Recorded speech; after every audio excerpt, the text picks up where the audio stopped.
buenos días. Alegría. ¿Cómo están? Bien, también. Bueno, el día de hoy está con nosotros Mónica Fernández Balboa. Ella es actualmente la directora del Instituto para Devolver al Pueblo lo Robado y nos va a presentar pues la reactivación de las subastas. Bueno, obviamente, ¿qué es el INDEP? ¿Qué hace? ¿De dónde obtiene los bienes que se subastan posteriormente? Y por supuesto que todos estos recursos que se obtienen de la subasta de estos bienes confiscados se destinan, en este caso lo vamos a destinar a temas de salud en los municipios que más lo necesitan en el país. Entonces ella nos va a presentar esto y está Rosa Isela Rodríguez, secretaria de Gobernación, porque parte del incautado va al llamado Tianguis del Bienestar. Entonces nos va a platicar en dónde ha habido Tianguis del Bienestar, en dónde se han regalado estos bienes que se incautan, en particular en aduanas, por contrabando o a una mala operación o mala entrada, digamos, entrada ilegal de bienes a nuestro país. Entonces vamos a hablar el día de hoy de eso, del INDEP. Mónica, muchas gracias por todo tu trabajo, y Rosa Isela. Adelante, Mónica.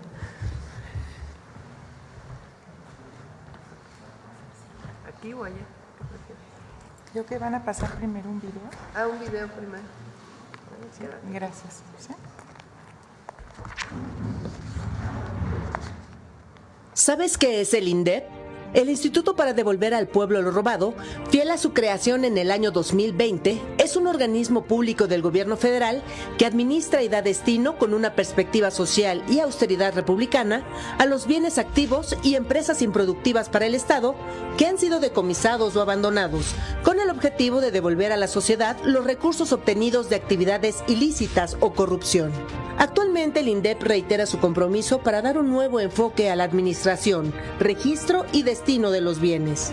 Cada bien administrado por el INDEP se traduce en bienestar para las mayorías. Una de las actividades del instituto es realizar subastas en sus diversas modalidades.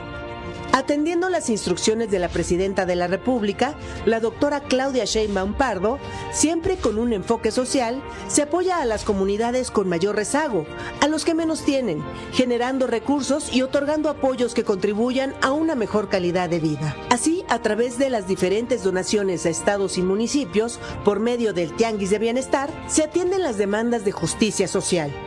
También el INDEP canaliza apoyos económicos a través del Gabinete Social de la Presidencia de la República, que se utiliza para distintos proyectos prioritarios en todo el país, contribuyendo así con el desarrollo económico de México.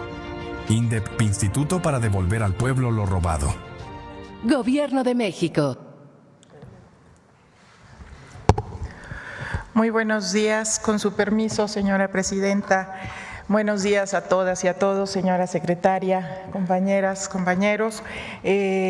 Como acabamos de ver en este video, el INDEP, el Instituto para Devolver al Pueblo lo Robado, se crea en el 2020 con esa finalidad que acaba de explicar la presidenta, con que todos los bienes y los activos que han sido decomisados y arrebatados al crimen, a la delincuencia, puedan ser destinados para beneficio y el bienestar del pueblo de México a través de diferentes acciones, de diferentes programas, y uno de ellas es las subastas del INDEP.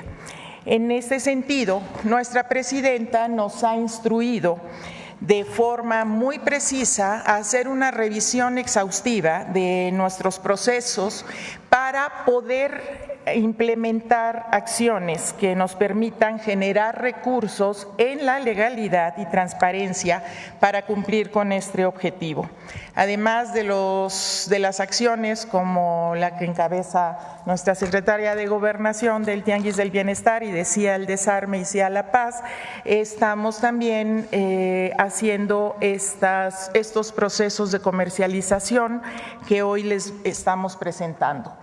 En primer término, explicarles que los bienes que nosotros tenemos para subastar y para los procesos de comercialización tienen su origen en procesos judiciales, como lo acabamos de decir, embargos, decomisos de la delincuencia, de lo que han sido desde hace muchos años también pues los crímenes y delitos, ya sea de cuello blanco, ya sea fiscales, del crimen organizado, etcétera. Entonces, si podemos seguir.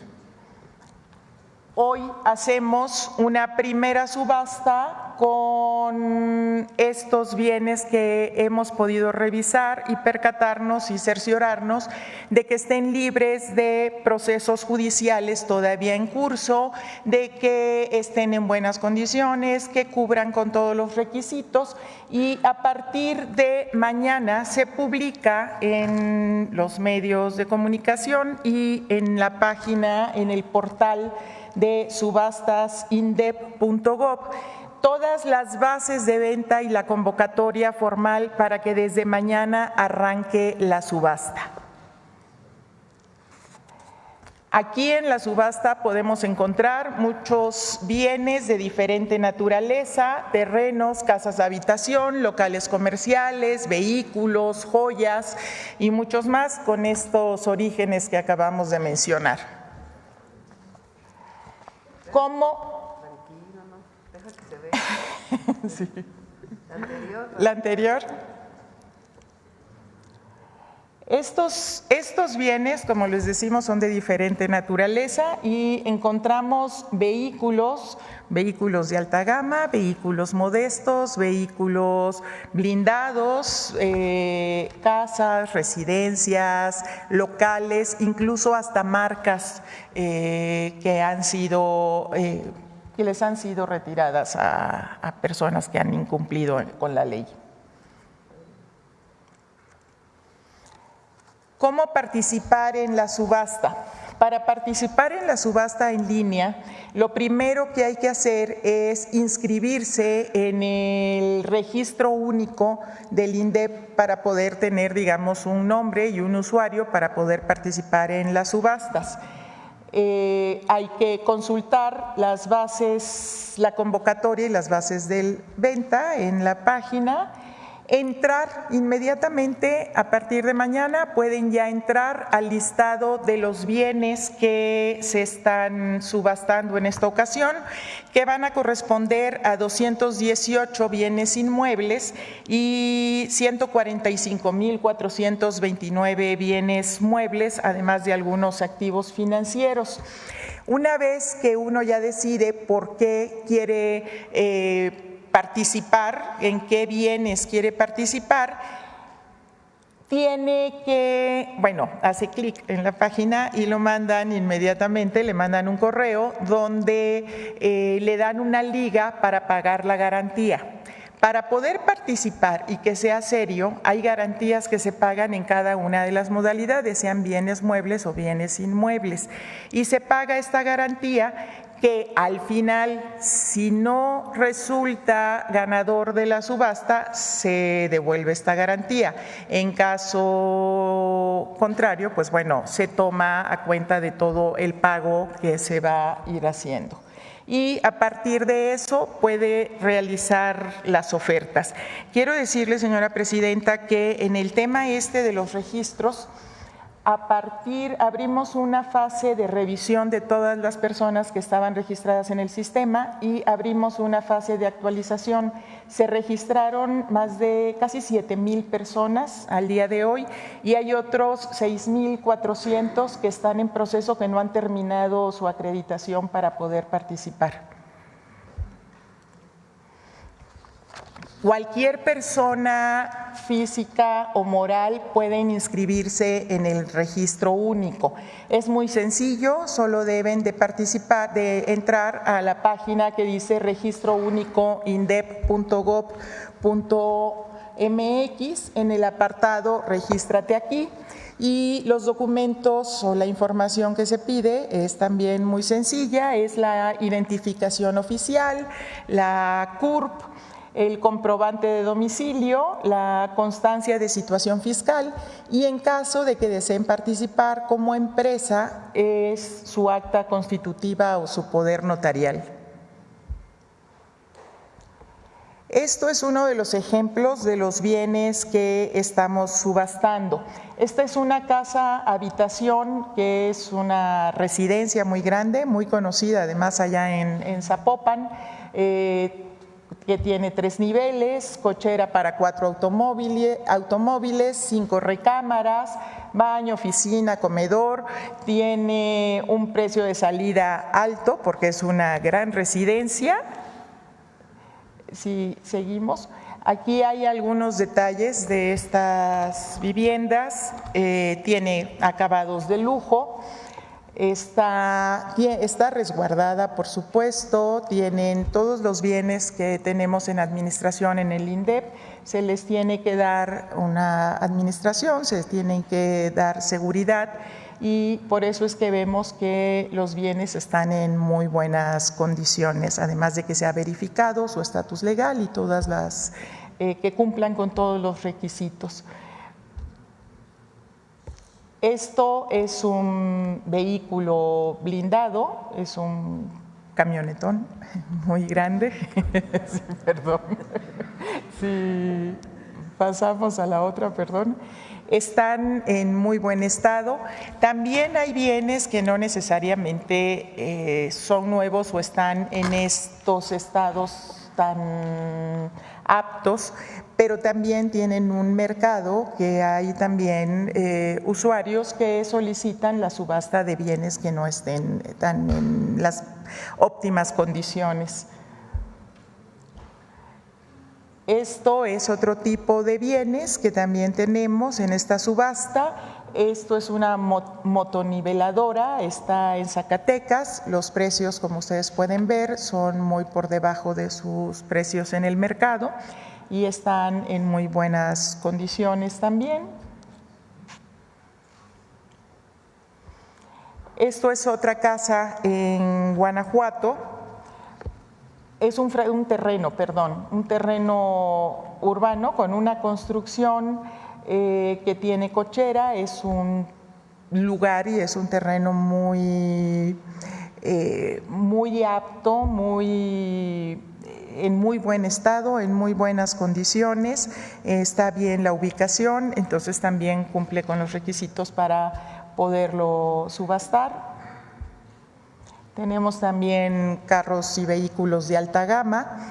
Estos son algunas muestras de los que estamos enseñando. Esto es un Camaro y pues los precios de salida son muy accesibles. Estas son los datos. ¿Sí seguimos?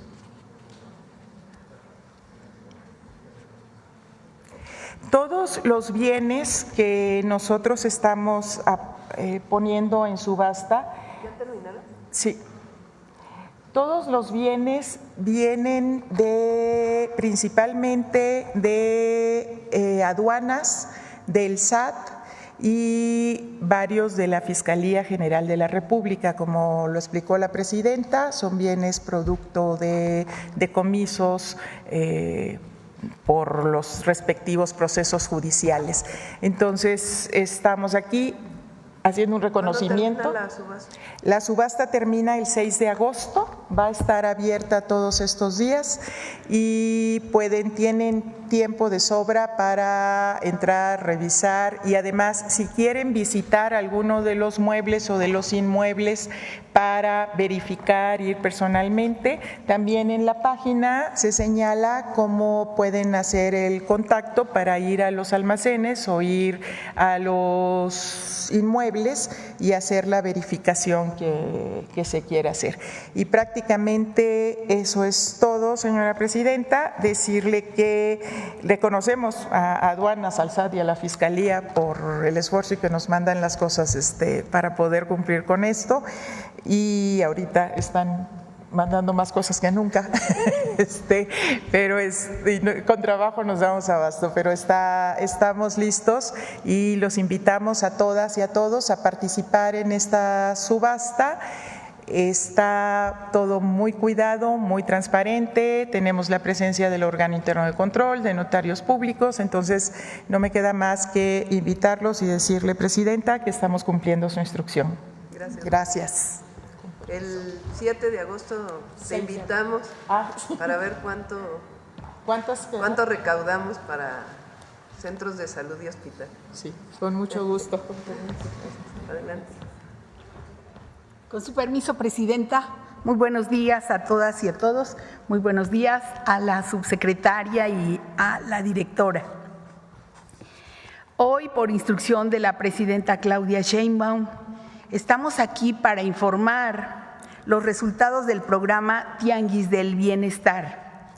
Esta actividad del Gobierno de México es parte del eje de atención a las causas que originan la violencia y tiene como propósito devolverle a la población lo que por derecho le corresponde. Una de las variables que se consideraron para elegir a los municipios de este programa es la marginación. Es la Presidenta quien nos ha pedido a todos los servidores públicos atender a la población en territorio para llevar bienestar a quien más apoyo se requiere, con humanismo y solidaridad. Tenemos claro que la prioridad son los más necesitados, que se encuentran a veces en las regiones más apartadas del país. Por eso la exigencia de contribuir entre todos a mejorar las condiciones de vida de la población y a disminuir las desigualdades. Con ese propósito, el 3 de junio pasado, a la fecha, llevamos más de 1.463.000 bienes nuevos incautados en aduanas o, como aquí lo explicó la directora general del INDEP, en otros lugares, siempre incautados a la delincuencia organizada o a la delincuencia de cuello blanco, así como 63.2 toneladas de artículos, se entregaron a más de 35.700 familias. Para ello, se visitaron 16 municipios en los estados de Guerrero y Oaxaca en esta ocasión, y llegamos a 74 comunidades cuyos habitantes en pobreza o fueron afectados por el huracán Eric. Solo en Guerrero atendimos la montaña. Visitamos 6 municipios: Coajinicuilapa, San Nicolás, Ometepec, Metlatónoc y Cochoapa el Grande, y también en otra zona, Acapulco, algunas colonias. Y hay que decir que, como ustedes saben, el caso de Metlatónoc y Cochoapa el Grande, pues figuran como municipios que tienen, pues son los más marginados del país, con la más de pobreza. Ahí estuvimos en 15 comunidades, donde fueron beneficiadas 22.204 familias. En tanto que en Oaxaca visitamos 10 municipios: Santiago Tapextla, Santo Domingo Armenta, Santiago Llano Grande, San José Estancia Grande, Santiago Pinotepa Nacional, Santiago Jamiltepec, Villa Tultepec, San Juan Bautista Lo de Soto, Santa María Huazolotitlán y Mártires de Tacubaya. Llevamos artículos nuevos y de primera necesidad a 13.593 familias de 59 comunidades o agencias de la costa de Oaxaca en lugares de difícil acceso por las afectaciones del huracán. Estuvimos ahí donde estuvo la Presidenta Claudia Sheinbaum, en Corralero, en La Palma, en Los Hornos, Pajaritos, El Ciruelo, El Tamarindo, Lagunillas, El Ranchito, El Vizcaíno, El Conejo, Motillas, El Tamal, lo del Riaño, Banco de Oro, La Noria y El Jícaro, solo por mencionar algunas. Ahí entregamos a la población los artículos nuevos, incautados, que permanecían almacenados. Y así vamos a continuar hasta cumplir con la instrucción de la presidenta para entregar bienes de manera gratuita a la gente que más lo necesita. Con este fin, se ha hecho todo un despliegue de personal de distintas dependencias del Gobierno de México, encabezadas por la maestra Rocío Bárcena, subsecretaria de Construcción de Paz. Así, personal de la Secretaría de Gobernación, de la Secretaría de la Defensa Nacional, de la Guardia Nacional, de la Secretaría de Hacienda y Crédito Público, a través del Servicio de Administración Tributaria, así como del Instituto para Devolver al Pueblo lo Robado, de la Secretaría Anticorrupción, que también siempre está presente, y de la Administración General de Aduanas. Además, siempre agradecer el apoyo de los estados y los municipios visitados. Agradecer a todas y a todos su compromiso con esta labor que realizan con convicción, servidoras y servidores públicos, con profesionalismo para llevar bienestar a quienes más lo requieren. Decir que en estos días, Presidenta, estamos enfocados en la recolección de bienes para continuar y acudir del 4 al 6 de agosto con el Tianguis de Bienestar, Ayuta de los Libres, y del 7 al 8 de agosto a Tlapa de Comonfort, ambos municipios de Guerrero. Ahí también atenderemos a familias. Con acciones como esta, el Gobierno de México sigue reiterando en los hechos que el centro de sus políticas públicas es mejorar la condición de vida de las familias, sobre todo de las que menos tienen, yendo con la línea clara de la presidenta Claudia Sheinbaum: por el bien de todos, primero los pobres. Muchas gracias.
Listo. Adelante, vamos a ver. A ver, aquí que no.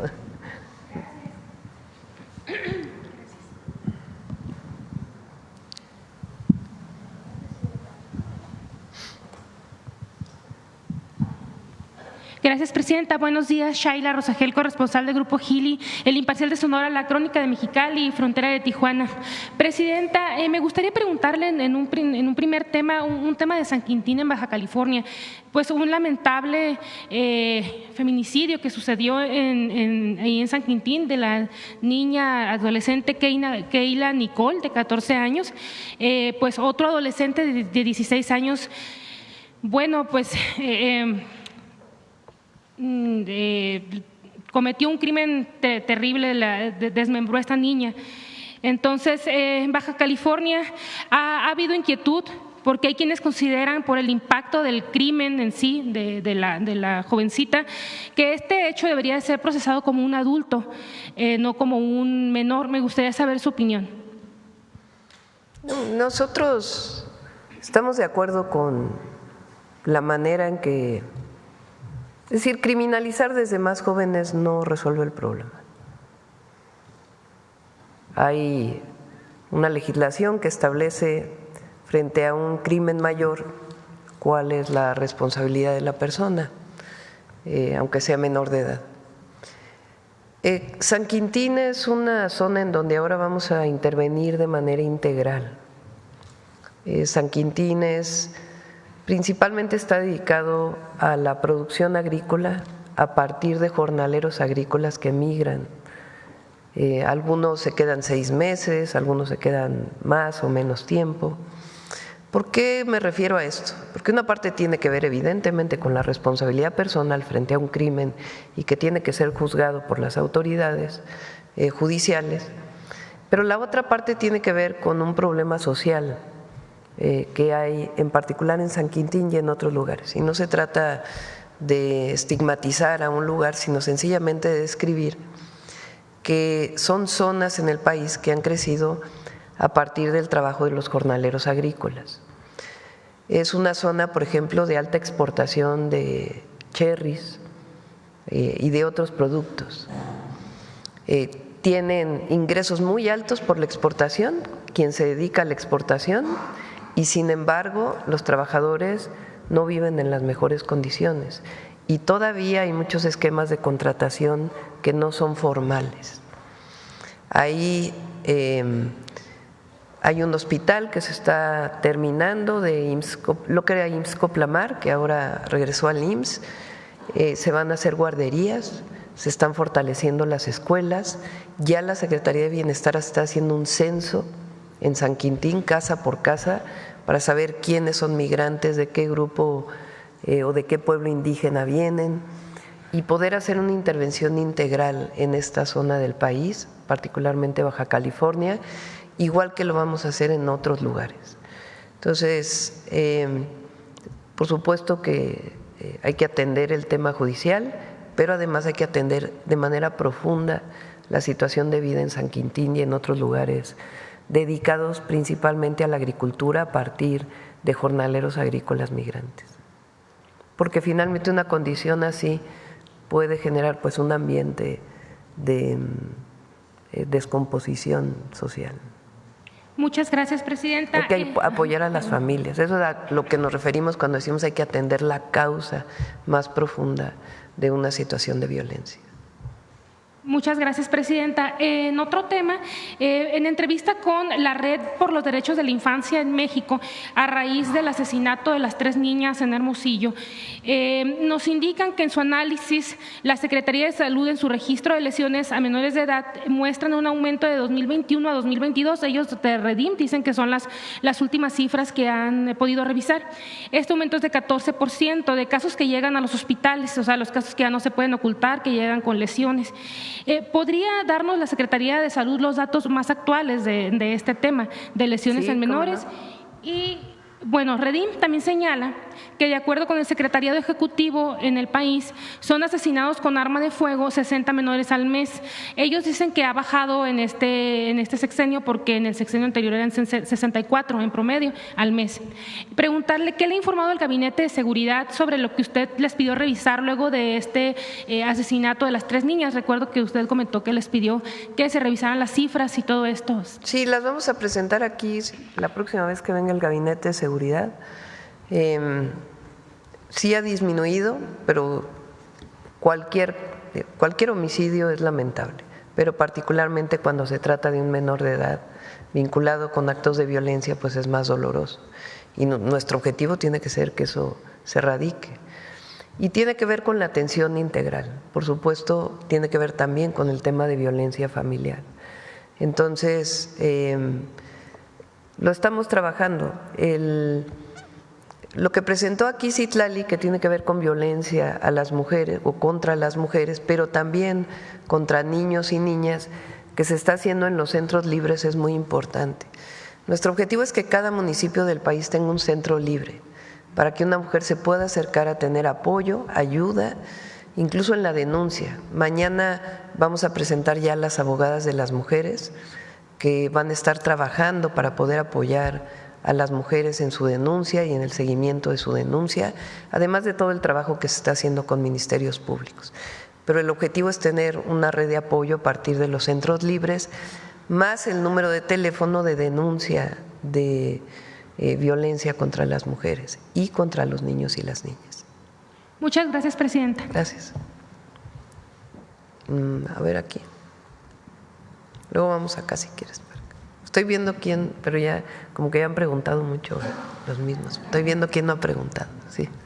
Hola, Presidenta. Buenos días. Gaspar Vela, de Grupo Milenio. Presidenta, estamos a una semana de que pues entren en vigor estos aranceles de 30% anunciados por el presidente de Estados Unidos, Donald Trump. Preguntarle qué escenarios está listando su gobierno en caso de una eventual entrada en vigor. No, pues estamos haciendo todo para que no entren en vigor. Entonces, hay un equipo trabajando en Estados Unidos con la Secretaría de Comercio, del Tesoro, e hicimos pues una serie de propuestas que tienen que ver con el Plan México y también con disminuir el déficit comercial, que es una de las preocupaciones del presidente Trump. Se puede disminuir el déficit comercial a partir de distintos mecanismos que no afecten a la economía de México. Entonces, hemos estado haciendo una serie de propuestas y ya las presentamos aquí, pues esperando que lleguemos a un acuerdo. ¿Buscaría alguna comunicación con el presidente de los Estados Unidos? Si es necesario, sí. La próxima semana vamos a ver si los equipos pueden encontrar un acuerdo. Pero estamos buscando esquemas que puedan obtener los mismos resultados. Al presidente Trump, la economía de México desde el Tratado de Libre Comercio, el primer tratado y después el TEMEC, en mucho se dedicó a la exportación, pues gracias al propio tratado. Durante el último periodo del presidente Biden, pues incluso hablamos muchísimo del llamado nearshoring, que era la relocalización de empresas de Asia en México que facilitaban la cercanía para la exportación. Entonces eso hizo que aumentaran las exportaciones de México a Estados Unidos como parte del tratado comercial. El presidente Trump y su administración pues no quieren que siga aumentando esta diferencia entre lo que exporta Estados Unidos a México y lo que exporta México a Estados Unidos. Que hay que aclarar que son principalmente de empresas estadounidenses, pero pueden generarse esquemas que permitan que aun cuando se siga exportando, pues haya más comercio entre México y Estados Unidos y esto disminuya digamos, la diferencia a favor de México. Entonces hicimos una propuesta muy concreta y la están analizando y esperamos pues que esto nos ayude a resolver hacia adelante. Entonces, mientras se revisa completo el tratado. ¿Se estaría solicitando o buscando entonces esta comunicación la próxima semana? Vamos a esperar. A ver, esta semana, principios de la próxima, el presidente Trump va a una reunión de viernes a martes y de todas maneras se está trabajando con sus equipos y vamos a esperar, y si es necesario, pues haríamos la llamada también. Ok. En otro tema… Pero confiamos en que podamos llegar a un buen acuerdo. Ok, muchas gracias, Presidenta. En otro tema, el domingo pasado el secretario de Seguridad, Omar García Harfuch, decía que las facciones de los Chapitos y los Mayos están mermadas tras el combate de las fuerzas federales. Preguntarle si este debilitamiento, si ustedes han detectado que este debilitamiento se ha traducido en la reducción de tráfico de fentanilo del cártel de Sinaloa a los Estados Unidos. La reducción de fentanilo desde octubre que entramos nosotros a la fecha es del 50%, reconocido por las propias instituciones del gobierno de los Estados Unidos. ¿Qué quiere decir eso? Pues que se incauta más fentanilo en México y ya no cruza a los Estados Unidos.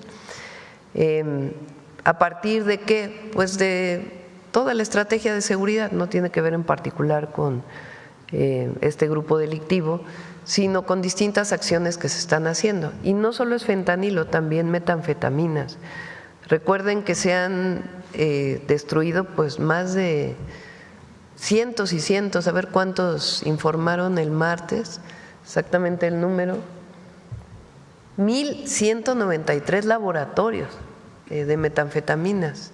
Entonces eso también ha implicado una afectación, se estima de alrededor de 43,000 millones de pesos al crimen organizado, de las incautaciones, detenciones, también incautaciones de armas de fuego.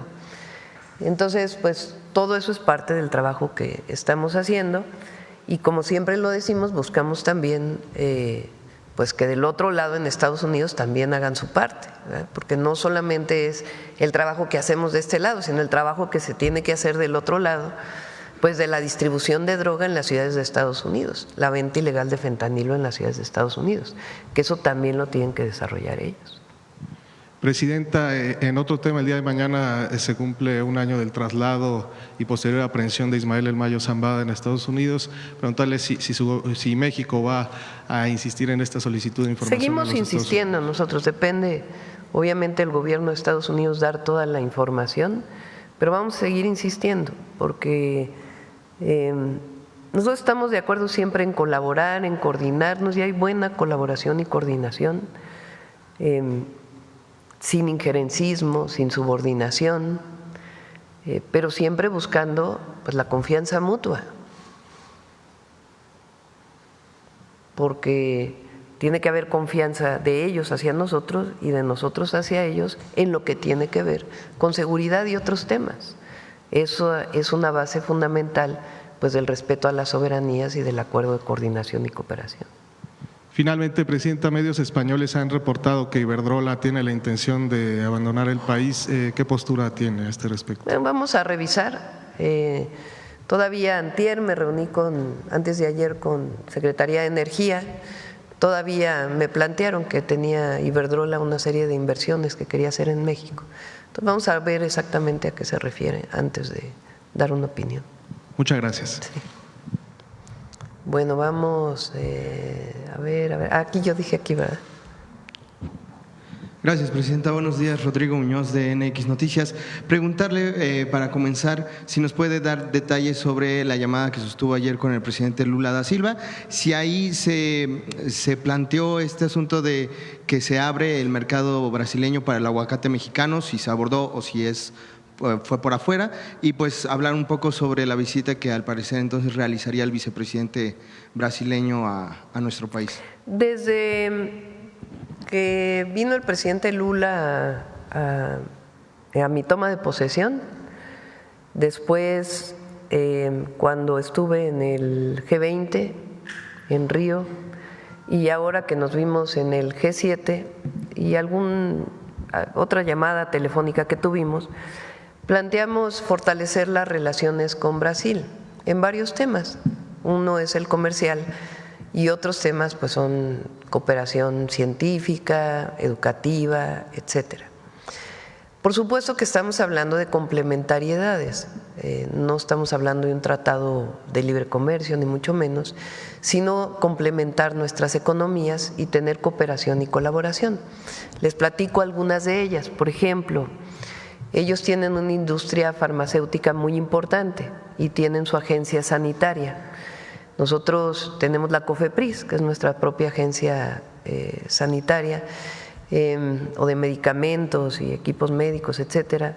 Entonces, poder hacer una colaboración entre ambas instituciones, inversión de un lado y de otro de la industria farmacéutica.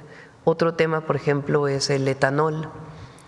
Brasil tiene una experiencia muy grande en producción de etanol, que es una posibilidad también para la propia industria azucarera y los ingenios en México. Entonces está viendo la colaboración en este tema y algunos otros temas de interés mutuo.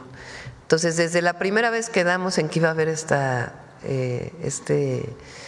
colaboración y ahora pues ya se hace realidad. Vienen a finales de agosto el vicepresidente y algunos secretarios con empresarios brasileños y la idea es que aquí nos reunamos con el gabinete y empresarios mexicanos que estén interesados en tener acuerdos comerciales de colaboración, de coordinación, de cooperación, de inversiones conjuntas, tanto en Brasil como en México. Entonces, tenemos esto con Brasil. Recuerden que viene la representante de la Unión Europea en septiembre.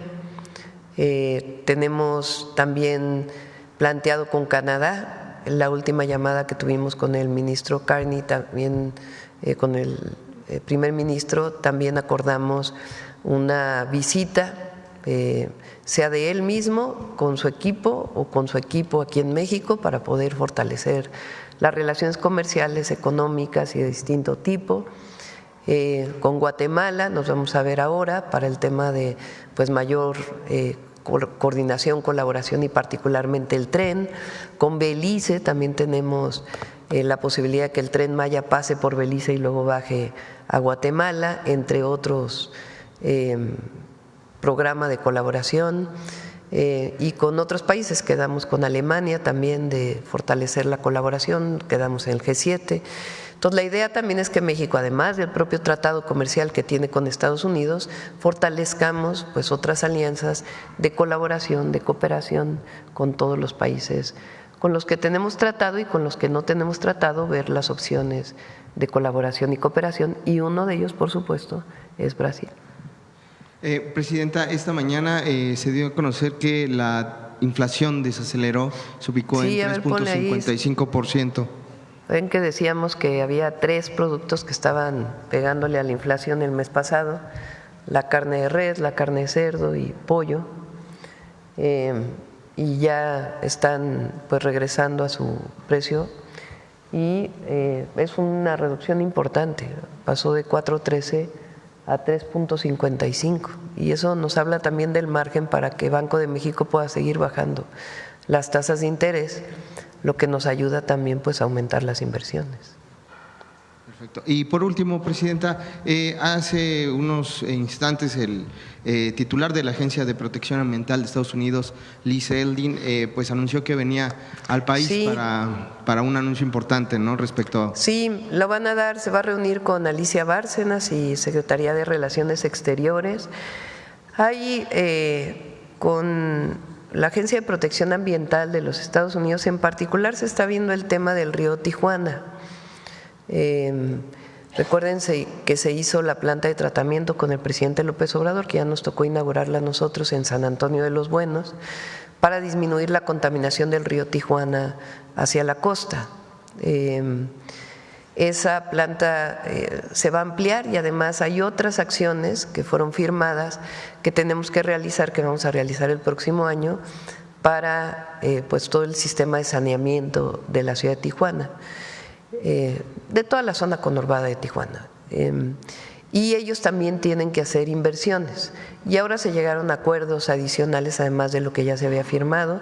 La verdad, este es un buen ejemplo, así como el tema del agua fue un buen ejemplo de cómo sentándonos con los equipos técnicos se puede resolver un problema que podía parecer irresoluble.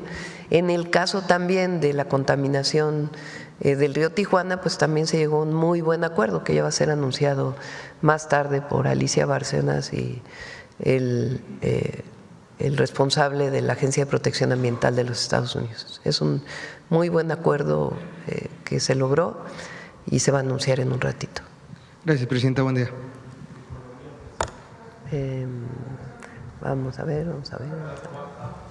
A ver, aquí atrás. Gracias, presidenta. Muy buenos días. Arturo Pavón, de Chapucero y Efecto Colateral.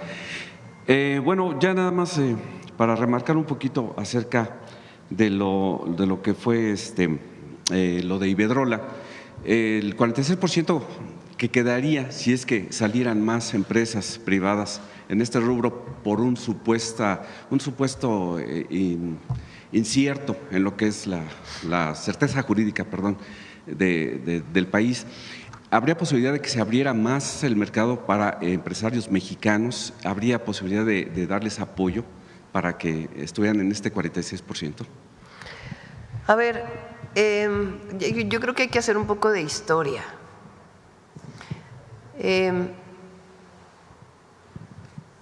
Desde 1992, ahora sí que ya me fui a la historia, Salinas de Gortari hizo un cambio, entonces se llamaba la Ley de Servicio Público de Energía Eléctrica. Entonces la Constitución decía que no podía haber generación privada de energía eléctrica. Eso decía claramente la Constitución. Para darle la vuelta, en la Ley de Servicio Público de Energía Eléctrica pusieron un artículo que decía: lo que no es servicio público es lo siguiente. O sea, le daban la vuelta a la Constitución para permitir la inversión privada. En uno de esos puntos estaba lo que llamaban el autoabasto de energía eléctrica. ¿Qué entendemos por autoabasto todos? Pues que si vas a consumir tanta energía eléctrica, pues tú mismo vas a generar lo que consumes, ¿cierto?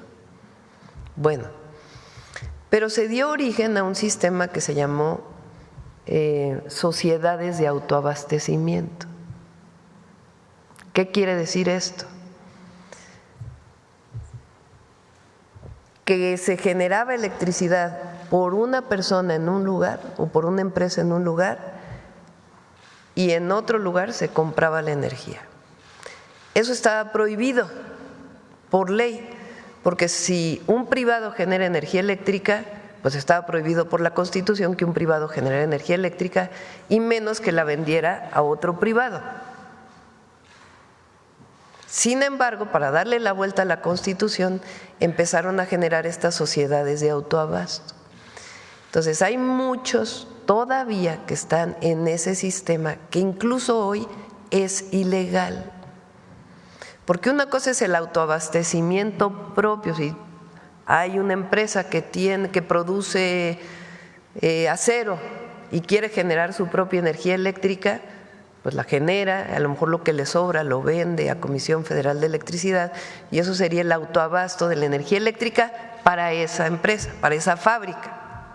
Pero es muy distinto que en el sureste mexicano pongas generadores de electricidad eólica y que se lo vendas a una tienda en Nuevo León, usando las líneas de transmisión para transmitir la electricidad, que son de Comisión Federal de Electricidad, además sin pagar o pagando muy poquito por el uso de las líneas de transmisión.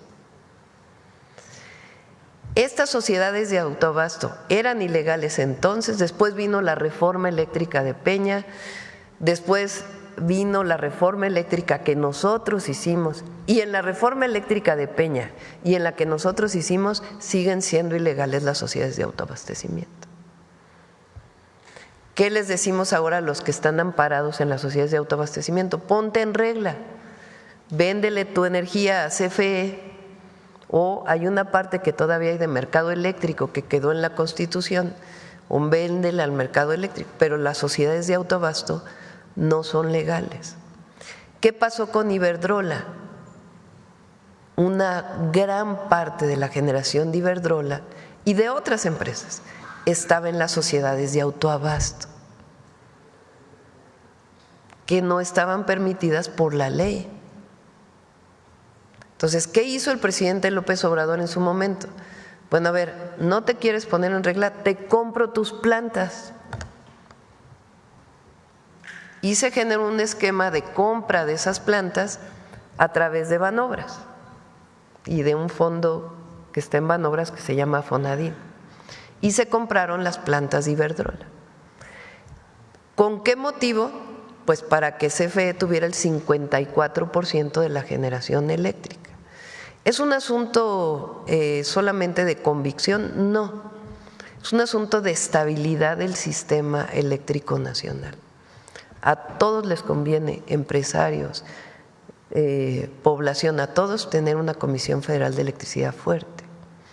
El 46% de la generación se queda para los privados. ¿Cómo pueden generar? Generan energía eléctrica y lo que generan se los compra CFE o lo pueden meter al mercado eléctrico, que todavía hay esa oportunidad. ¿Cuánta capacidad hay para eso? Pues hay cerca de 6,000 megawatts en donde pueden generar eso y la Secretaría de Energía está abriendo pues todos los mecanismos para que eso sea posible. Lo que buscamos es que la mayoría de eso sea con fuentes renovables de energía. Entonces, y están de acuerdo incluso los generadores. ¿Por qué se retira? Si se retirara Iberdrola, pues no tendría por qué, porque en todo caso pues están muy claras cuáles son las reglas actuales para que puedan desarrollarse. Lo que sí estamos pidiendo es que las sociedades de autoabasto se pongan en regla y hay una mesa para que lo puedan hacer, porque siguen siendo ilegales, porque generaron la electricidad a partir de un esquema que no era legal. Entonces decían, son sociedades porque uno genera y es socio de otro que compra. Pues sí, pero eso es generación eléctrica privada y compra privada de energía sin pagar prácticamente la transmisión.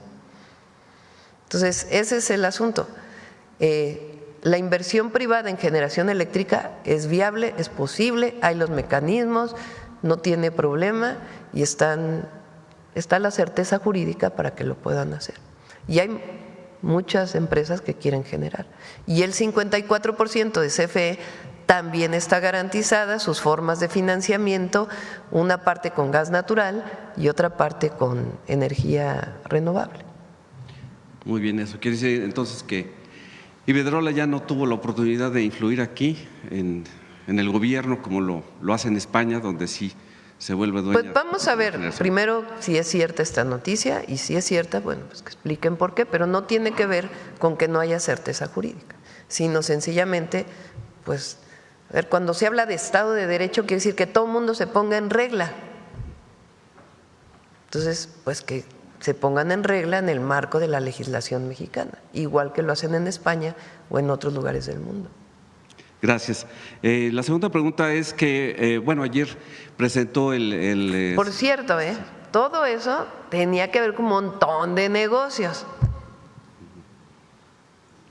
de algunos, pero bueno, ya también es parte de la historia. Muy Adelante. bien. Ayer el secretario de Seguridad presentó un operativo junto con el fiscal general del Estado de México, el operativo Liberación, en el que se descubrió, después de las investigaciones que se hicieron con tiempo, a través de las denuncias al 089, sobre la extorsión que hubo para gente que quería construir o que quería alimentar a sus animales, pues tenían que hacerlo mediante un esquema de forzoso en ciertos lugares. Aprovechando este foro, porque mucha gente, como en tiempos anteriores, no le tiene mucha confianza a la denuncia. Yo le pregunté al secretario el tiempo de respuesta y qué es lo que se hacía para que la gente ya pudiera estar tranquilo una vez que hizo su denuncia. ¿Usted cómo le daría este llamado al pueblo para que denuncie? Bueno, por eso se abrió la línea del 089. Hay dos tipos de extorsión. Una es la telefónica y otra es, digamos, la presencial. En el caso de la telefónica, si hablan al 089, de inmediato se les da orientación de qué hacer y se les pide el número de teléfono a partir del cual recibieron la extorsión telefónica y se hace la investigación y se pide a las telefónicas que bajen ese número de teléfono. Si uno recibe una llamada que tiene que ver con una extorsión, lo que tiene que hacer es colgar, porque en general son extorsiones virtuales, se llaman, ¿no? Amenazas que no tienen que ver con la realidad. Entonces, están capacitados y se siguen capacitando a todos los que responden al 089, los telefonistas, para que puedan apoyar a la población en caso de recibir una llamada de extorsión o algún otro tipo de extorsión que ya sea física, que lleguen a su tienda, que los quieran extorsionar, etc.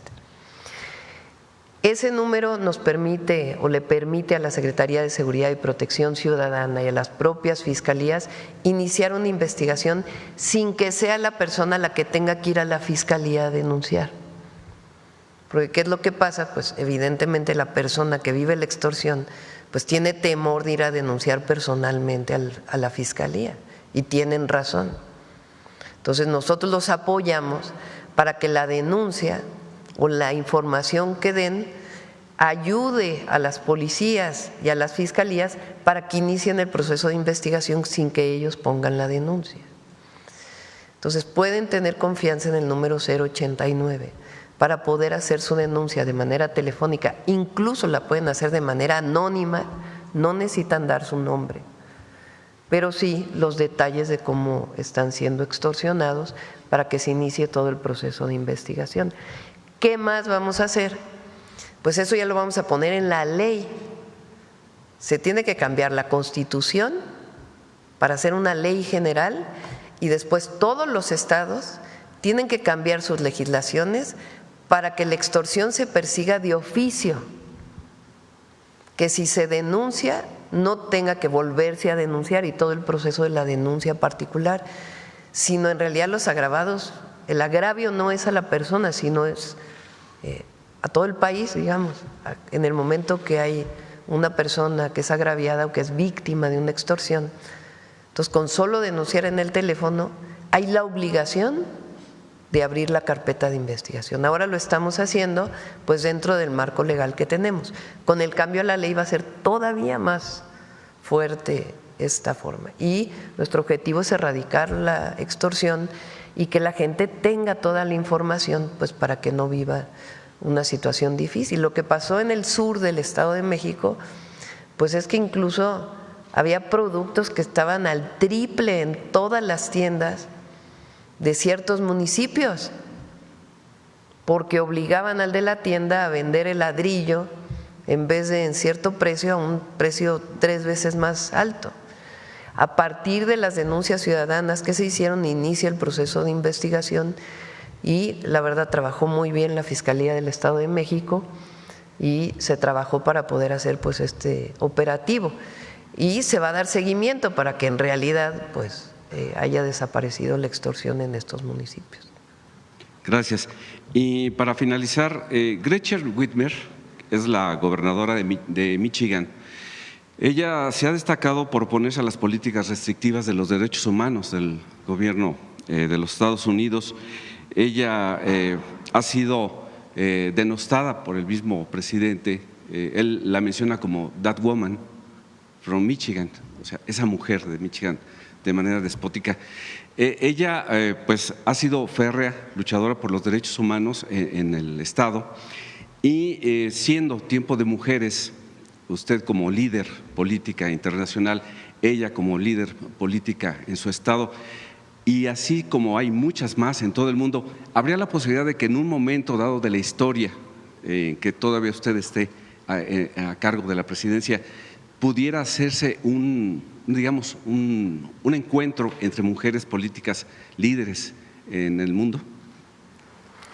Pues sí se podría. Yo creo que ahorita hay que dedicarnos al país de tiempo completo. No niego esta posibilidad.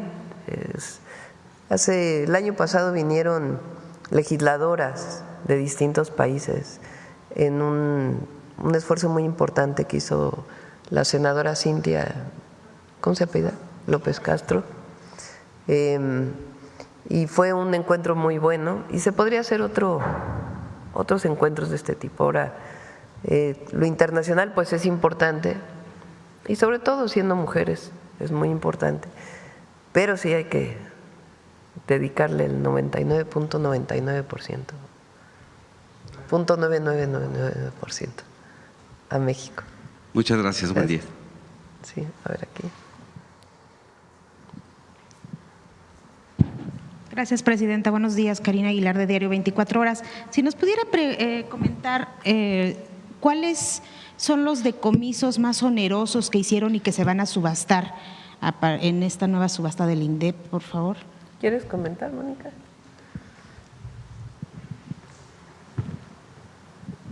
Y también, si se puede saber a quién se le decomisó la residencia de los 15 millones que publicaron, a qué grupo criminal. Se lo pasamos al rato.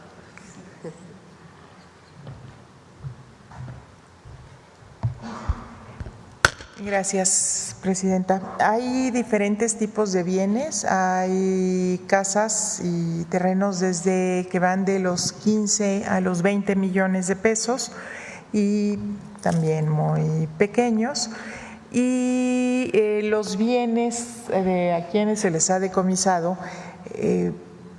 como han sido producto de juicios que ya nos llegan con asuntos juzgados, muchas veces también por protección de datos personales no podemos decir los nombres, pero podemos decirles que pertenecen o que pertenecieron en su momento a la delincuencia organizada, incluyendo a cárteles, en otros casos incluyendo a políticos, a exgobernadores, según la naturaleza de los bienes, ¿no? Entonces, ¿Y se pueden saber los estados de los exgobernadores? Nos pasamos, preguntamos. Bueno, Veracruz para no afectar datos personales, preguntamos. Así si es. podemos decir. Ok, pero entonces sería Veracruz uno de ellos. Y preguntarle también, por otro lado. Yo no dije nada, sí. Por otro lado, hoy llega a México Monseñor Paul Ricard. ¿Usted tiene planeado reunirse con él? En su momento sí, Rosa Isela se va a reunir, o el día de hoy. Hoy.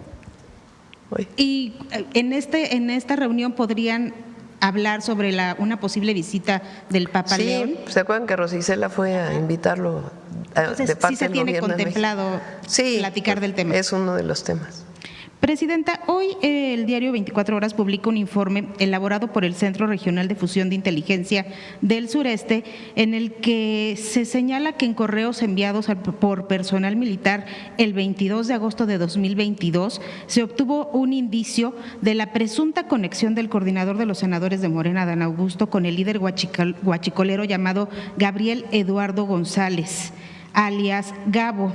La mención de Adán Augusto fue directa, contiene nombre completo, se le ubica con la clave el tío e incluso la Sedena abrió un expediente al respecto. ¿A usted le han informado de este tema, presidenta? Ayer fue martes, ¿no? Ayer vino seguridad. Antes de ayer.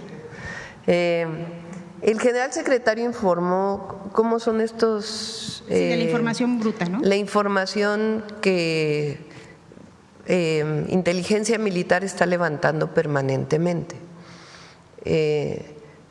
Puede ser incluso de fuentes abiertas, como una nota en un periódico, en un reportaje, o información que alguien les comentó alguna cosa, o son, digamos, información. Después de eso tendrían que pasar, si se encuentra evidencia suficiente, a una carpeta, una denuncia, y la Fiscalía tendría que abrir una carpeta de investigación. Hasta ahora no hay ninguna carpeta, lo informe, porque así es, ni en ninguna de las fiscalías, ni en la Fiscalía General de la República contra el senador. Lo que hay es contra el que fue su secretario de Seguridad. Ayer una detención muy importante de de quien era, digamos, su operador de este grupo delictivo. Paraguay hizo una detención también de un familiar y las investigaciones siguen abiertas. Pero en este caso, lo que dices, no hay ninguna información que haya derivado en una denuncia particular, sino informaciones que se van obteniendo, como se dice, información bruta, que quiere decir que no está seleccionada para poder después, si es alguna evidencia suficiente, pues presentar ante el Ministerio Público o ante la Secretaría o ante la autoridad correspondiente. Presidenta, también sobre el tema de salud, al periódico han seguido llegando quejas de que faltan vacunas para cubrir el esquema básico en ciertas regiones del país. ¿Usted tiene conocimiento de que sí realmente haya falta de ciertas vacunas? ¿Vacunas? No. Vacunas, biológicos, sí. No, hay suficientes vacunas. O sea, a lo mejor es un problema de que no llegó a algún lugar a distribuirse y, por supuesto, si nos dan los datos, por supuesto lo seguimos. Pero en el caso, como lo mencionó Eduardo Clark en la última vez que estuvo aquí, la adquisición de medicamentos está al 96%.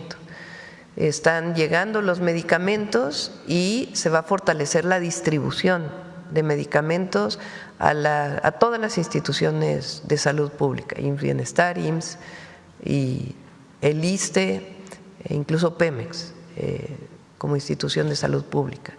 Entonces, y el caso de las vacunas, se han comprado todas. Entonces, habría que ver en particular en dónde es donde no hay abasto para que pueda enviarse de inmediato. Y también, regresando un poco al tema de las violencias de los infantes, existe una sesión pendiente, una sesión nacional de disciplina con gobernadores que usted podría presidir. ¿Esta la tiene en puerta? ¿La han advertido? Vamos a tener una reunión y a lo mejor ahí se puede aprovechar del ¿cómo se llama? El Sistema Ejecutivo de Seguridad.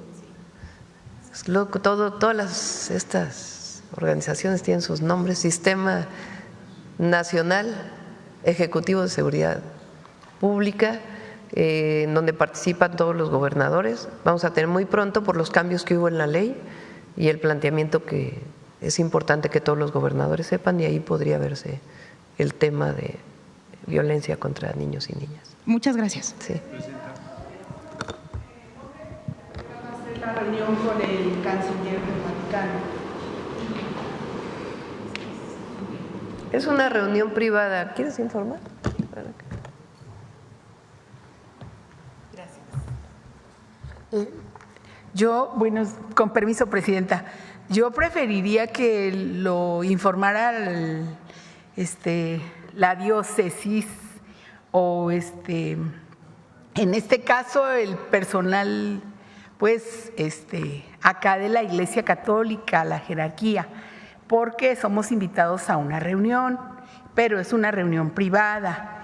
Él es el secretario para las relaciones con los estados y las organizaciones internacionales del Vaticano, es Monseñor Paul Richard Gallagher. Entonces, yo creo que en el transcurso del día les van a informar y pues no es en las instalaciones del gobierno federal. Ciudad de México, ¿van a estar reuniéndose en estos días o solamente el día de hoy? La Secretaría de Gobernación pues es quien lleva la relación con la Iglesia Católica, entonces la invitaron a ella personalmente a una reunión, entonces ella asiste a la reunión y quizá después de la reunión se puede emitir un comunicado conjunto para que se pueda conocer pues lo que se vio en la reunión y todo. No hay nada secreto ni mucho menos, sino sencillamente pues guardar las formas frente a una reunión en privado. Bueno, a ver, acá, vamos aquí y luego vamos de este lado.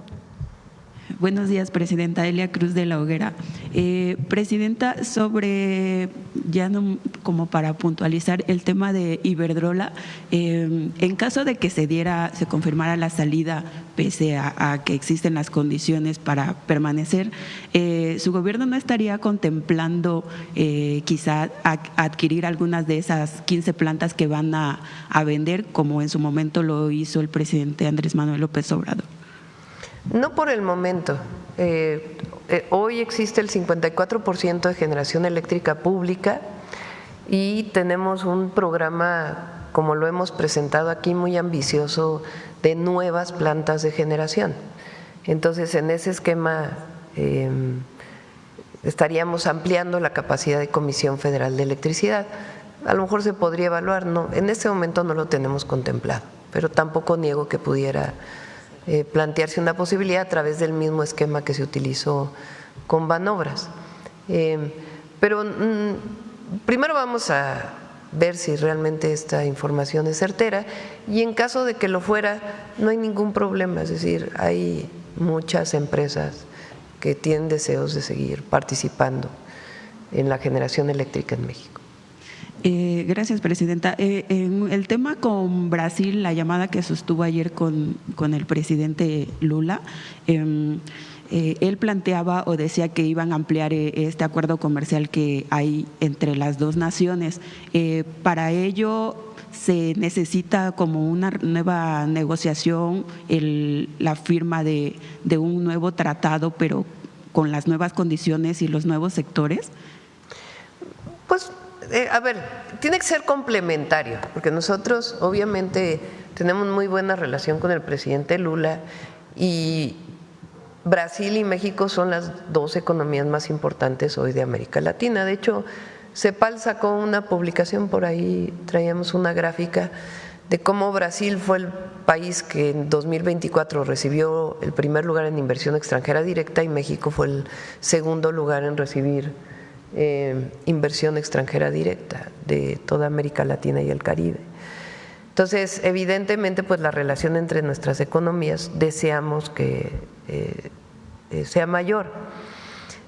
Tiene que ser complementaria, porque nosotros, pues evidentemente no queremos sustituir lo que se produce en México. Justamente el Plan México es fortalecer más la producción de nuestro país. Entonces no queremos sustituir lo que se produce en México por productos de Brasil, sino ser complementarios. Entonces, para eso es la reunión, para ver en qué temas somos complementarios, en qué temas se puede trabajar más, y no solo en comercio, sino también en inversiones conjuntas, por ejemplo, de empresarios mexicanos en Brasil o de empresarios brasileños aquí, que deseen pues ampliar sus inversiones en distintos temas. Por ejemplo, la producción de etanol, si es factible en México o no, a partir pues de las tecnologías que se han desarrollado. Hay una norma, por ejemplo, de que para 2030 el 5% de la turbocina que utilicen los aviones comerciales debe ser de cero emisiones de carbono y es principalmente biocombustible que proviene de productos agropecuarios. Entonces, México tiene que cumplir con ese 5%, pues nos interesa que se produzca más bioturbocina en México y en Brasil tienen experiencia, entonces ver si hay la posibilidad de inversiones conjuntas o de asesoría técnica, en fin, no solamente es que vendemos y que compramos, sino tiene que ver con cooperación para el desarrollo. ¿Prevén alguna fecha como para ya tener esta complementariedad? La reunión es en agosto, a finales de agosto. Creo que es 26 y 27 o 27 y 28 de agosto, viene este grupo de Brasil con empresarios brasileños y aquí tenemos que organizar para que todos aquellos empresarios mexicanos que estén interesados en asistir en esta reunión, que no solamente es protocolaria, sino que ya pues sea una reunión de trabajo para poder saber hacia dónde podemos fortalecer la cooperación. Ok, presidenta, gracias. En otro tema, hemos visto que ha ido escalando la política antimigrante del presidente Donald Trump. Ayer se dieron a conocer unas cartas que ha estado enviando ahora menores de edad a niños migrantes para, de cierta manera, amenazarlos que salgan de ese país o los van a encontrar, así les dicen, y que les van a iniciar procesos legales. ¿Cuál es su opinión ante eso, presidente? Primero hay que ver si porque no fue confirmada la información, hay que ver si se confirma. De ser así, pues obviamente no estamos de acuerdo, ¿no? Y en caso de ser mexicanos, pues estableceríamos toda la relación con estos menores de edad para poder apoyarles. Gracias, Presidenta. Finalmente, Presidenta, hemos visto algunas protestas de trabajadores del IMSS Bienestar que piden que se atienda la demanda de la basificación, y también de empresarios que son proveedores del IMSS Bienestar que dicen que no les han pagado los servicios y productos que proveen a esta institución. ¿Cuál es la alternativa que puede ofrecer su gobierno a estas dos demandas? Se está regularizando, o sea, hay adeudos que se revisó el contrato para ver si era factible lo que estaban solicitando y hay dinero, pues no hay problema en el caso de la proveeduría al IMSS Bienestar. En el caso de los trabajadores y trabajadoras que piden su basificación, hay una revisión que estamos haciendo.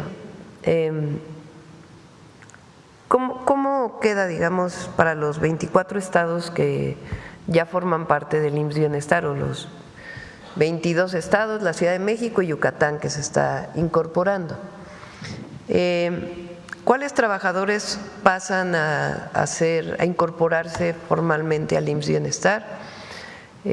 Pues los trabajadores, la mayoría no administrativos, sino que tienen que ver directamente con el trabajo en los hospitales y centros de salud.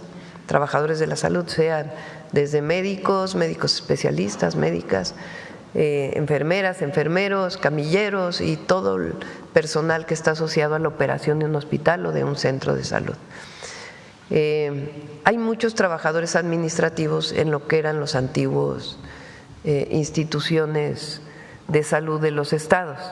Muchos de estos trabajadores ya no pasan al IMSS Bienestar, sino que se quedan en los estados trabajando. A ninguno se le mueve de su empleo, pero muchos de ellos se quedan en el estado trabajando.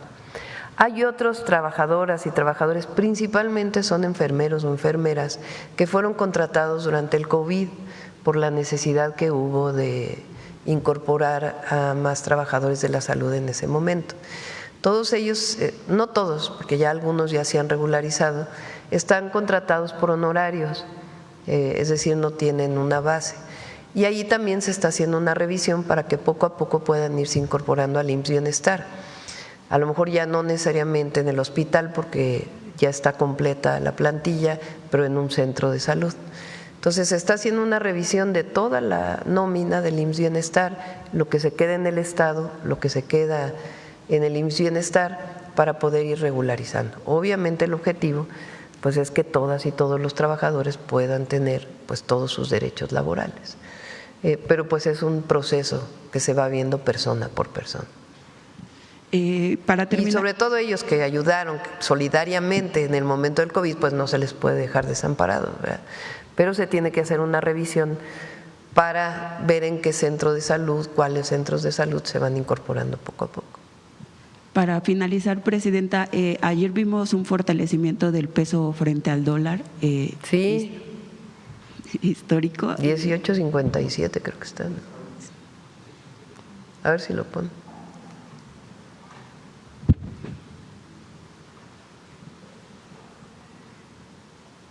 ¿Y qué dirán los adversarios?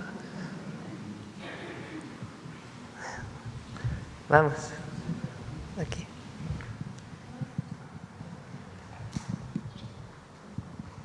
Presidenta, ¿cómo está? Buenos días. Luis Ángel Marín, de Radio Resultados. Quisiera preguntarle sus comentarios sobre lo que publicó ayer en redes sociales la Embajada de Estados Unidos respecto a huachicol fiscal, Presidenta. Sí, pues llama la atención hubo una serie de detenciones que se hicieron en Estados Unidos hace algunos meses o algún mes, pero lo que publica pues es la red del huachicol, en donde está incorporado pues también el delito en Estados Unidos. Pues llama la atención, digo, porque a veces hay muchos funcionarios del gobierno de Estados Unidos que parece que todo está del lado de México, y siempre hemos dicho, nosotros nos encargamos y trabajamos para que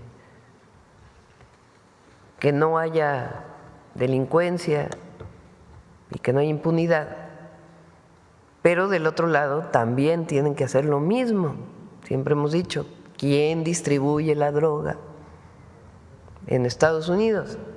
¿Quién la vende? ¿Dónde están las detenciones? ¿Dónde está el lavado de dinero que se hace en Estados Unidos? Y en este caso lo que llama la atención pues es que ellos ponen la red en donde involucran refinerías en Estados Unidos. Entonces es parte de las investigaciones, porque ahí mismo dice que estamos trabajando, colaborando conjuntamente. Ese es un ejemplo de cómo se puede colaborar y cooperar para atender un delito tan grave como el huachicol fiscal. ¿Se esperarían más sanciones también por parte de ellos pues sí, en su territorio? Detenciones, sanciones y todo lo que tiene que ver con lo que ocurre del lado de su frontera. Gracias, Presidenta. Mi segunda pregunta, aprovechando que está la Secretaria de Gobernación, sobre la CURP biométrica, que ya en octubre será, pues ya, digamos, oficial, pero no es forzoso hacerlo. Entonces, ¿cuál es, digamos, la idea? ¿Quienes la tengan la usarán y quienes no la usarán? ¿O cuál será el procedimiento? ¿Cómo en algún momento llegará a ser que todos debamos tenerla? ¿Cuál sería el proceso? Sí, pues evidentemente a nadie se le puede obligar a que lo haga. Claro que nosotros creemos que es importante que se haga porque ayuda en muchos temas y particularmente en los temas relacionados con víctimas de violencia. Entonces ayuda en ese caso y en muchos otros y en particular en el tema de desaparecidos. Entonces pues estamos orientando a que se haga, pero a nadie se le obliga a que lo haga. Y a partir de octubre pues inicia este proceso ya formal dentro del marco de la nueva ley. La principal causa, me imagino, es por el tema de los datos biométricos, que es delicado, ¿no? Pero pues, los bancos los tienen, cuando uno va a poner sus huellas, incluso en algunos Pues sí, las aplicaciones de los bancos te lo piden, incluso hasta tu rostro, ¿no? Entonces, pueden tener la certeza de que está segura, que tiene todos los mecanismos de ciberseguridad necesarios y pueden tener la certeza de que no se va a hacer mal uso de ellos, sino sencillamente ayuda a distintos temas y en particular a, si son víctimas de algún delito, pues poder apoyar. Mi última pregunta, Presidenta, en temas de Veracruz.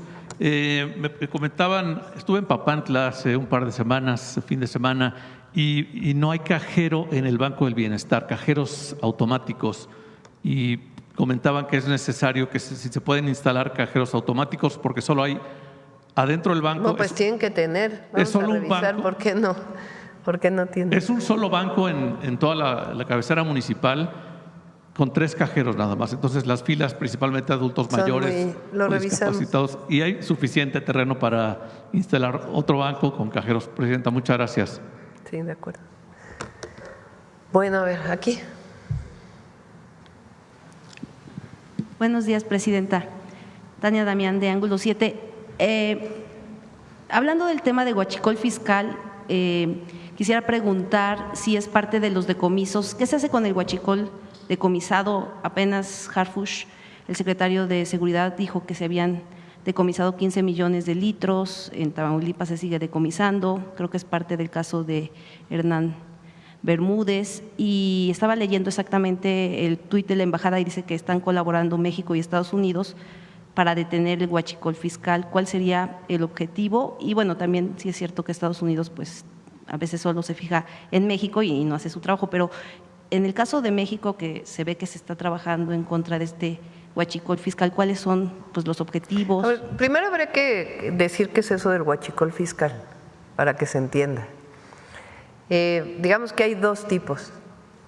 Uno es combustible importado de Estados Unidos que es reportado como otro producto.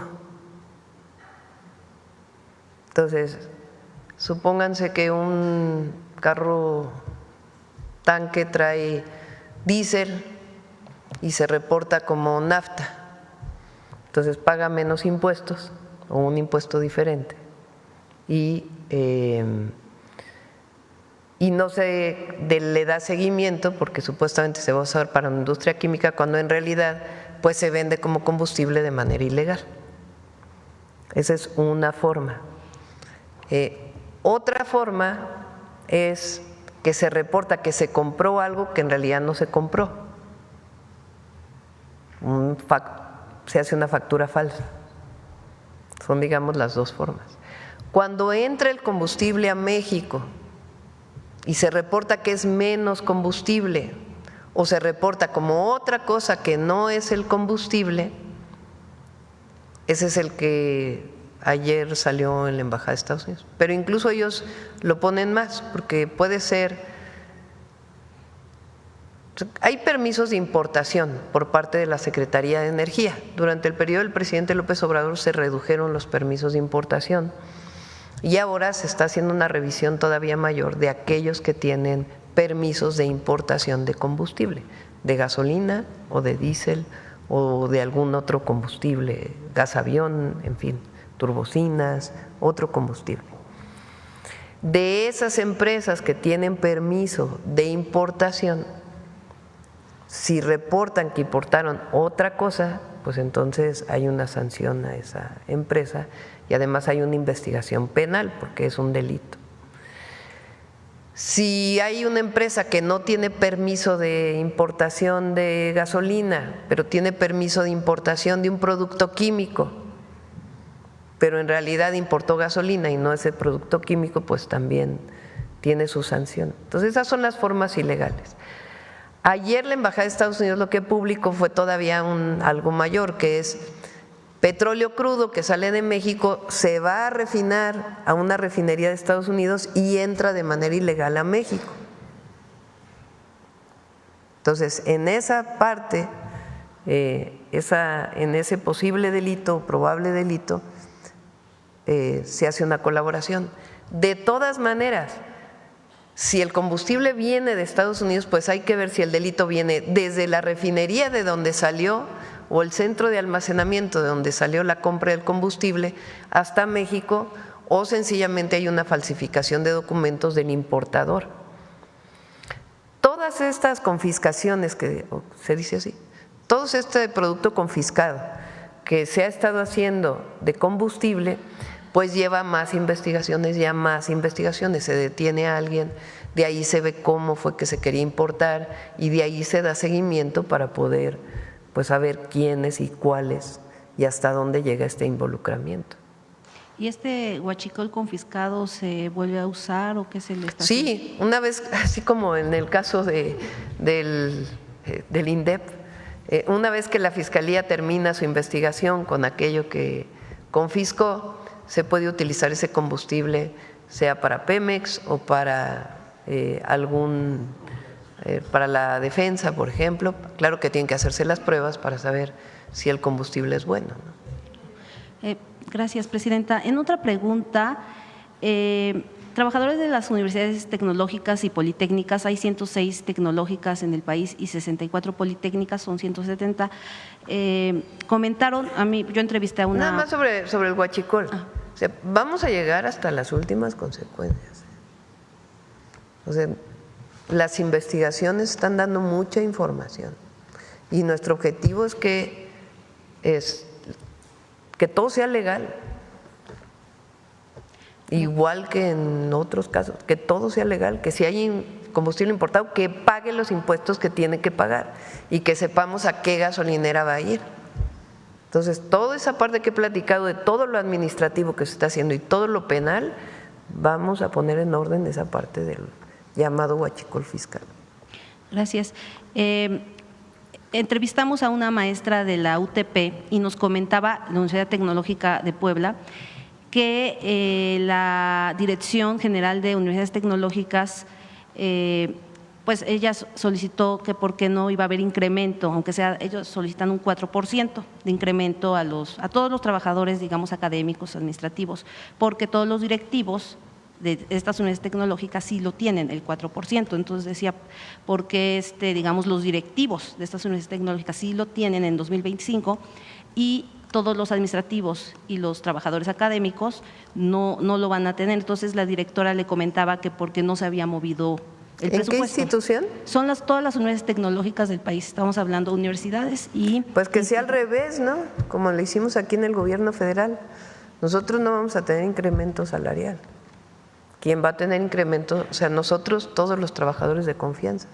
Quien va a tener incremento salarial es los trabajadores de base. Sí, porque de hecho en octubre siempre se hacía ese incremento y hay muchos trabajadores que piensan que sí se va a hacer, pero ojalá se pueda revisar ese tema, aunque sea el 4%. Y hay casos de trabajadores de universidades tecnológicas que hay muchos que son estatales, muchos de los tecnológicos. La mitad siempre es estatal y federal, digamos que es el tema de todo esto del tema administrativo, sí, pero en realidad quien tiene la batuta es la Dirección General de Universidades Tecnológicas e Institutos Tecnológicos. Claro que si la batuta dice que, la federación dice que va, los estados tienen que aportar su parte, porque 50% va del estado y 50% de los salarios. Se revisa. Gracias, presidenta. Y finalmente, el tema del tren, que ayer ya comentaba el tren Puebla-México-Veracruz. El gobernador Alejandro Armenta señaló que ya tenía 2 propuestas y también decía qué posibilidad habría de que pasara por el AIFA, o sea, que dijéramos de fuera del aeropuerto de Puebla, porque el aeropuerto de Puebla, y quiero preguntarle sobre los aeropuertos estatales que están manejando, ahorita la maneja la defensa y con quienes ya están teniendo reuniones, están muy subutilizados en el tema de carga. Por ejemplo, en el de Puebla solo se utiliza un 18%, o sea, de la capacidad.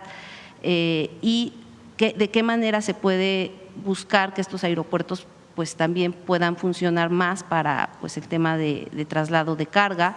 Y el gobernador planteaba la posibilidad de que pasara Aeropuerto de Puebla, AIFA, y me parece que tiene 2 rutas para esta. En el caso de ese tren, se está viendo la posibilidad de algunas nuevas vías para conectividad, pero se va a usar la vía existente de carga. Hay 2 vías, se está viendo cuál es la más factible, pero se va a usar la vía existente, no se va a construir nueva vía. Digamos que vamos a hacer los trenes al norte, terminar el tren Maya de carga, el tren interoceánico y en este caso la conexión a Puebla y a Veracruz pues es por las vías existentes. Gracias. ¿Y qué se puede hacer para buscar que los aeropuertos que están en los estados se puedan fortalecer en esa parte, no se subutilicen tanto? ¿Tiene que ver la Secretaría de Comunicaciones y Transportes? Sí, pues son parte de un sistema aeroportuario de nuestro país. Entonces, no todos los aeropuertos tienen carga, dependiendo también pues de la logística donde esté. Entonces, pero planteamos que se revise con el gobernador. Gracias. Bueno, vamos con Carlos y terminamos. Okay. Doctora, ¿cómo está? Carlos Guzmán de 4 Media Telecomunicaciones Veracruz. Pues preguntarle de inicio de las reformas, por aquí la compañera de 24 horas hablaba sobre el tema de CIPINA. Con el presidente López Obrador quedaron pendientes unas reformas del Plan C a leyes secundarias, entre ellas es el regreso de CIPINA al DIF, las facultades que tiene CIPINA regresarás al DIF por todo esto que se ha dado incluso hace algunas semanas. Casos de niños maltratados, violentados. El presidente López Obrador en 2019 planteaba justamente el regreso de esta facultad que tiene CIPINA, que tiene como presidenta al Ejecutivo Federal, en este caso a usted, pero pues finalmente no ha funcionado desde los años que se puso en operación CIPINA. Esa facultad se le quitó al DIF, se le podría, decía el presidente López Obrador, regresar la facultad y también darle ese presupuesto de CIPINA al DIF. Es consultar si se contempla esta posibilidad debido a los casos que ha habido múltiples de hace algunos meses de niños que tienen problemas de maltratos y todo este tipo de cosas. Sí, con su permiso, presidenta. Sí hay un debate alrededor del tema que sí sería importante informar, dar un reporte sobre cómo está el tema en el país, pero sobre todo en algunas comunidades donde se ha acrecentado este tema. No es todo el país, hay zonas en donde efectivamente pues hay denuncias sobre maltrato, sobre violencia hacia niñas y niños. Y y hace falta pues dar el debate y ver que sí sería necesario continuar hablando con el DIF sobre cuál es la ventaja de que esté en el DIF, porque CIPINA es muy pequeño, no es una institución grande.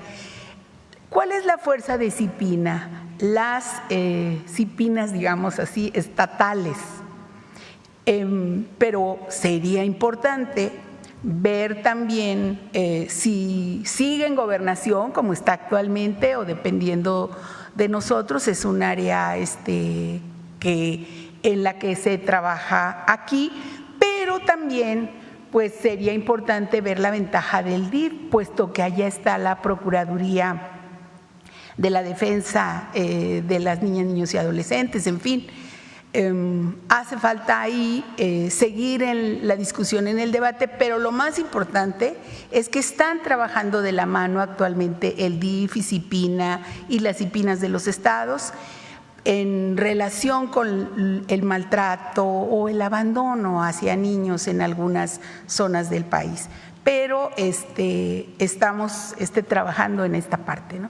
Va a tomar todavía unos días, pero me parece que como estamos caminando actualmente, necesitamos hacer el balance en dónde estaría mejor y en todo caso ya tomar la definición. Ahora está acá y está trabajando bien con los gobiernos de los estados, incluso pronto habrá una reunión para atender los temas a los que aquí se han referido. Y también hablando de temas de reformas de lo que es en legislativas, por aquí está Mónica Fernández, que fue presidenta del Senado de la República hace algunos años, pero justamente en la época que estaba ella como senadora, pues le tocó esta reforma también del presidente López Obrador sobre el tema de lo que tiene que ver con revocación de mandato. El único gobernador que lo ha hecho, incluso hace algunos días que vino aquí a presentar la guelaguetza, fue Salomón Jara.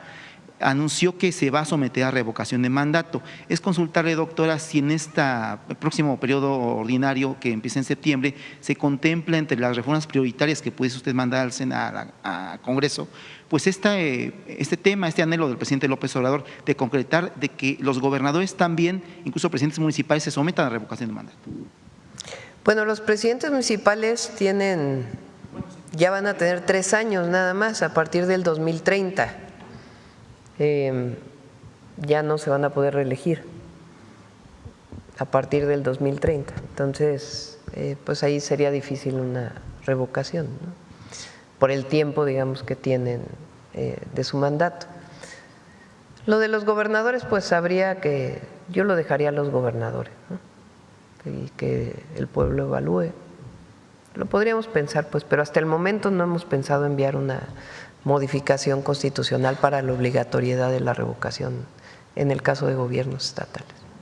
Y ya finalmente 2 cuestiones. La primera también tiene que ver con temas legislativos. Presentó usted, ya la publicó, las leyes que se aprobaron en extraordinario, entre ellas la de telecomunicaciones. Es preguntarle cuándo va a enviar su propuesta de los próximos comisionados. Sí, nos toca enviar las propuestas de los comisionados de la institución antimonopolio, que sustituye a COFESE, y la del IFT, la nueva institución.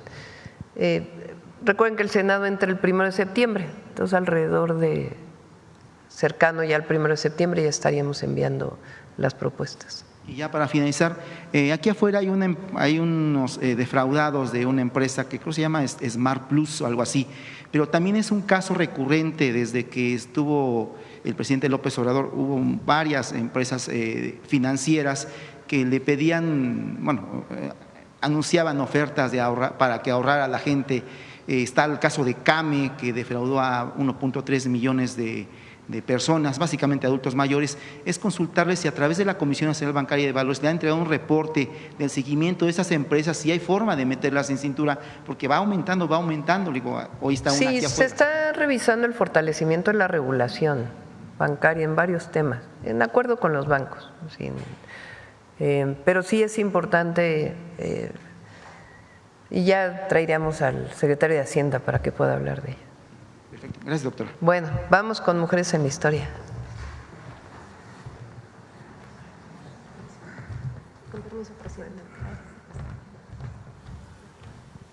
Gracias. Muy buenos días a todas y a todos. El día de hoy, en la sección Mujeres en la Historia, vamos a presentar una reforma que salió publicada en el Diario Oficial de la Federación este lunes pasado, 21 de julio. Es la reforma al artículo 18 de la Ley sobre el escudo, la bandera y el himno nacionales en materia de reconocimiento de las mujeres que han transformado nuestro país. Esta ley se publicó en el Diario Oficial en 1984. Veamos qué reformas han sucedido. Por favor. ¿Qué nos dice la reforma? Primero, en el artículo 15 nos habla acerca de el izamiento de la bandera. Estoy segura que han visto muchas ceremonias, tanto en edificios escolares como en edificios públicos o en las representaciones diplomáticas o consulares de nuestro país. El artículo 15 nos señala que se va a izar la bandera a media asta en conmemoraciones que tienen que ver con aniversarios luctuosos, por ejemplo, y a toda asta en aniversarios de natalicios o alguna celebración. Hasta el lunes pasado, ¿cómo estaba conformado este calendario cívico? Con 55 fechas emblemáticas de la historia de México, 38 de asta completa, como les mencionaba, y 17 a media asta. De estas, 23 fechas estaban vinculadas a 17 personajes masculinos, ya sea individuales o colectivos. ¿A qué me refiero? Por ejemplo, se iza la bandera en los natalicios o aniversarios luctuosos de Venustiano Carranza, de Benito Juárez, de Francisco I. Madero, pero también en fechas emblemáticas como la batalla de Puebla del 5 de mayo de 1862, el aniversario de la expropiación petrolera, la promulgación de la Constitución de 1857 y 1917, o en media asta por el batallón de San Patricio o los niños héroes, la batalla de los niños héroes en Chapultepec en 1847. Así estaba conformada, con cada una de las reformas iban incorporando algunos personajes. El último fue Servando Teresa de Mier, todavía en el año anterior. Bueno, pues esta ley que lleva publicada desde 1984 hasta hoy día, pues en estos 41 años no involucraba la participación de ninguna de las mujeres que hemos revisado en la historia. Y de esa materia es esta reforma. Por favor. ¿Cuál es la iniciativa? ¿Qué es lo que se aprueba? Que se reconozca en materia en la materia se reconozca la importancia del papel transformador de las mujeres en la historia de México. Se incorporan 24 mujeres de distintas épocas y regiones de nuestro país y sobre todo que hayan participado en las 3 transformaciones de la historia de México. ¿Quiénes son ellas? Entre algunas de ellas tenemos a Rosario Ibarra, Leona Vicario, Sor Juana, Juana Belén. Obviamente también tenemos a las 4 mujeres que conforman la identidad gráfica de este año de la mujer indígena y se van a estar incorporando también en estas conmemoraciones del calendario cívico para que se hice en honor a ellas a media asta o asta completa según corresponda. La lista completa de estas 24 mujeres es la siguiente. Tenemos a las revolucionarias Elvia Carrillo Puerto, a la primera médica Matilde Montoya, también la revolucionaria María Arias Bernal, del periodo de independencia Gertrudis Bocanegra, José Ortiz y Leona Vicario. Están en estos momentos agrupadas por sus fechas de natalicio o aniversario luctuoso. También muy importante, Hermila Galindo. En cuanto a materia de la lucha por el sufragio femenino, Carmen Cerdán, Sor Juana, Margarita, Ignacia Rich, también la conocimos recientemente en esta sección. De las 24 mujeres que conforman estas efemérides, 17 ya han sido abordadas en la sección Mujeres en la Historia, por lo tanto podrán encontrar las cápsulas de quiénes son ellas, en qué han participado. Todavía tenemos pendientes algunas, por ejemplo, de la enfermera Elena Arismendi, aunque ya hicimos hicimos mención. Encontramos también a Rita Cetina, a Laureana Groy, que también está muy próximo. Ahora, ¿cuál es la primera fecha en la que se va a izar la bandera de nuestro país en honor a una mujer? La fecha más próxima es el siguiente 31 de julio, en el aniversario luctuoso de Sara Pérez Romero.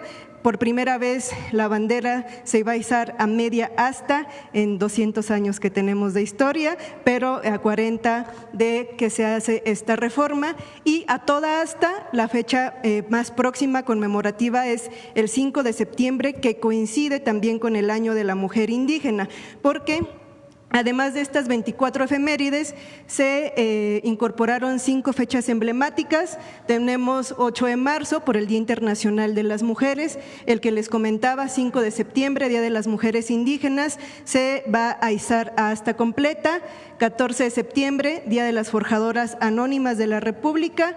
17 de octubre, muy importante, es el reconocimiento de las mujeres mexicanas a su derecho a votar y ser votadas. Y el 25 de noviembre, por el Día Internacional de la Eliminación de la Violencia contra la Mujer. ¿Cómo queda conformado el calendario cívico ya en nuestro país? Con 84 fechas emblemáticas en la historia de México, 52 de asta completa, 32 a media asta, de las cuales 32 ya reconocen el importante papel transformador de las mujeres en la historia de nuestro país. Como les comentaba, 31 de julio por Sara Pérez da inicio a esta ceremonia que se podrá reflejar tanto en representaciones consulares, en edificios de gobierno y bueno, también en las escuelas. Finalmente, esta tarea de memoria histórica forma parte de los 10 puntos que nuestra presidenta Claudia Sheinbaum Pardo, como primera presidenta